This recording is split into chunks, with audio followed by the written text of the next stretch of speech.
दोस्तों 7 मिनट में सिर्फ 7 मिनट में आप टेंस सीख जाओगे।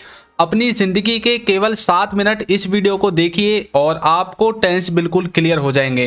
तो चलिए टाइम ना खराब करते हैं और टेंसों को सीखते हैं, क्योंकि हमारे पास सिर्फ है 7 मिनट। तो देखिए, सबसे पहले आपको बस ध्यान से देखना है वीडियो को लास्ट तक, और लास्ट में आप देखना, आपको एक सवाल दूंगा और आप उसको फट से सॉल्व कर दोगे। तो देखिए, टेंस और उसके नीचे मैंने लिखा हुआ है PPF।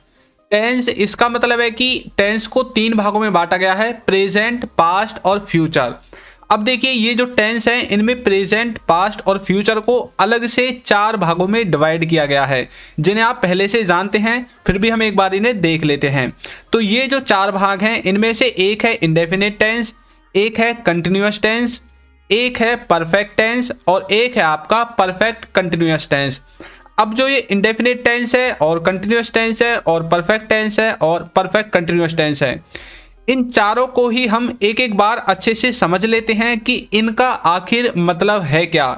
और यहाँ पर रटना मना है, आपको रटने नहीं है, समझना है सिर्फ कि आखिर इनका एक्चुअल मीनिंग है क्या। तो यहाँ पर देखिए, मैं आपको एक एक करके इन सब के बारे में बताऊंगा और एग्जाम्पल भी आपको दूंगा, जिससे कि आपका जो टॉपिक है वो बिल्कुल क्लियर हो जाए। अब देखिए कैसे। पहले हम देखेंगे इंडेफिनेट के बारे में। इंडेफिनेट का मतलब होता है जिसकी शुरुआत और अंत ना पता हो। आपको मुझे पता है ये समझ में नहीं आएगा ऐसे। पहले एग्जाम्पल देखिए, जैसे कि वह बोलता है, तो इसकी इंग्लिश बनेगी ही स्पीक्स। अब ये कैसे बनी, इसका स्ट्रक्चर मैं आपको इसके बाद बताऊंगा, लेकिन यहाँ पर गौर करने वाली बात यह है, वह बोलता है। अब हमें ये नहीं पता कि वह कब से बोलता है और कब तक बोलता रहेगा, तो इसलिए मैंने आपको बोला इंडेफिनेट के अंदर वो वाले सेंटेंसेस आते हैं जिनके अंत और शुरुआत के बारे में हमें ना पता हो। जैसे कि वह स्कूल जाता है, अब ये नहीं पता कि कब से स्कूल जाता है और कब तक जाता रहेगा। वह पढ़ता है, वह खेलता है, वह सोता है, सूर्य पूर्व दिशा से उगता है, तो ये नहीं पता कि कब से ये कार्य हो रहे हैं और कब तक होते रहेंगे। तो इस तरह के सेंटेंसेस को हमें रखना पड़ता है इंडेफिनेट में। इंडेफिनेट अपने आप में एक देखिए क्या है, एक होता है डेफिनेट यानी कि पक्के तौर पर, और एक होता है इनडेफिनेट जिसे आप पढ़ रहे हैं, यानी कि जिसके बारे में हमें पक्का नहीं पता है। तो इस तरह से आप इंडेफिनिट टेंस को समझोगे। अब नेक्स्ट है हमारा इसमें कंटिन्यूअस। कंटिन्यूअस का मतलब देखिए क्या होता है, इसका मतलब होता है जो लगातार चल रहा हो, यानी कि जो कार्य आपका प्रेजेंट में भी लगातार चल रहा हो, पास्ट में भी लगातार चल रहा हो, या फिर आने वाले समय में यानी कि फ्यूचर में लगातार चल रहा होगा। तो यदि आपको प्रेजेंट का वाक्य बनाना है तो प्रेजेंट में लगातार चल रहा होना चाहिए वह कार्य, पास्ट का बनाना है तो पास्ट में वह कार्य रेगुलर चल रहा होना चाहिए, और फ्यूचर का बनाना है तो फ्यूचर में वो कार्य रेगुलर चल रहा होना चाहिए। तो इस तरह से आप प्रेजेंट कंटिन्यूअस, पास्ट कंटिन्यूअस और फ्यूचर कंटिन्यूअस इन तीनों को बना लोगे। तो जो कार्य रेगुलर चल रहा हो, एग्जाम्पल देखिए, वह खेल रहा है, तो कैसे बोलोगे, ही इज प्लेइंग। अब यहाँ पर इज कैसे आया, प्ले के साथ ING कैसे आई, ये आपको वीडियो के अंत तक पहुँचते पहुँचते बिल्कुल पता चल जाएगा। तो यह क्या है, वह खेल रहा है, तो ये प्रेजेंट का वाक्य है कि वह प्रेजेंट में खेल रहा है, इस तरह से। नेक्स्ट देखिए, नेक्स्ट है इसमें हमारा परफेक्ट। परफेक्ट का मतलब देखिए आप क्या समझते हैं। परफेक्ट अपने वर्ड से ही डिफाइन है कि कोई कार्य परफेक्टली हो चुका है, यानी कि जो पूरी तरह से शुरू या फिर खत्म हो गया हो। उन सभी कार्यों को बताने के लिए हमें यूज करना पड़ता है परफेक्ट टेंस का। या तो वो कार्य पूरी तरह से खत्म हो गया है या फिर पूरी तरह से शुरू हो गया है, प्रेजेंट में, पास्ट में या फिर फ्यूचर में। यदि प्रेजेंट का वाक्य बनाना है तो प्रेजेंट में वो कार्य खत्म हो गया होगा या फिर शुरू हो गया होगा। अगर फ्यूचर का बनाना है तो यही शुरू और खत्म फ्यूचर के लिए होंगे, और यदि पास्ट का वो वाक्य है तो पास्ट में ही खत्म हो गया होगा या फिर पास्ट में ही शुरू हो गया होगा। इस तरह से आपको परफेक्ट को समझना है।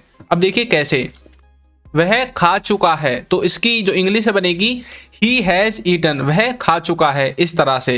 तो वह खाने का कार्य खत्म कर चुका है, इस तरह से आप बोल सकते हैं। अब नेक्स्ट है हमारा परफेक्ट कंटिन्यूअस। इसका मतलब होता है परफेक्ट प्लस में कंटिन्यूअस, यानी कि इसमें परफेक्ट का कुछ भाग यूज होगा और कुछ कंटिन्यूअस टेंस का भाग यूज होगा, तभी तो मिलकर बना है परफेक्ट कंटिन्यूअस।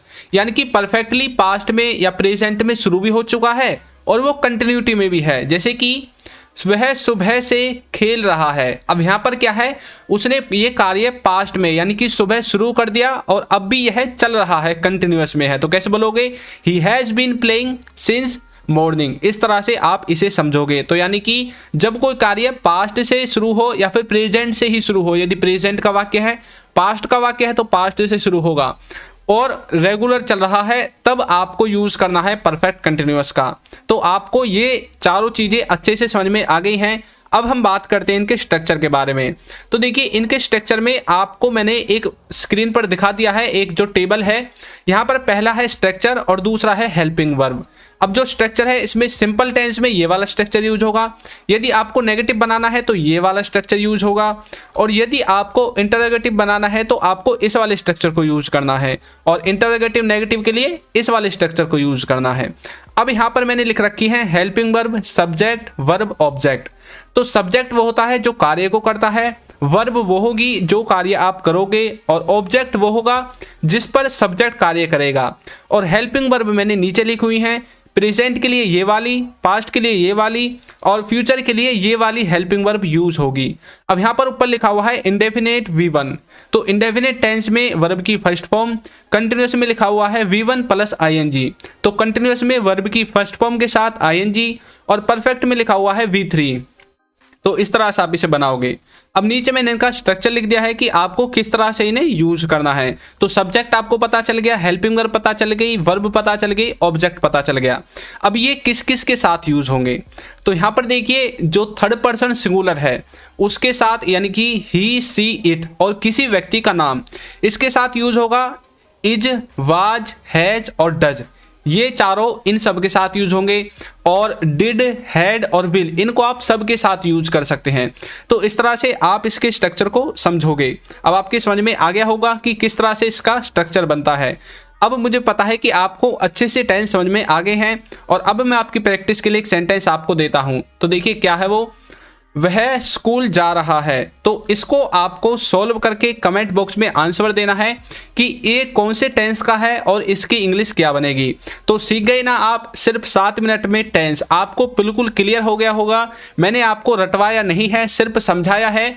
और यदि आप इस वीडियो को अच्छे से बाद में एनालाइज करोगे तो आप वाकई में देखोगे कि आपको टेंस आ गए हैं। तो आज की वीडियो में इतना ही, मिलते हैं किसी नेक्स्ट टॉपिक के साथ अगली किसी वीडियो में। तो चैनल को सब्सक्राइब, वीडियो को लाइक और एक अच्छा सा कमेंट करना बिल्कुल ना भूलें। Thank you.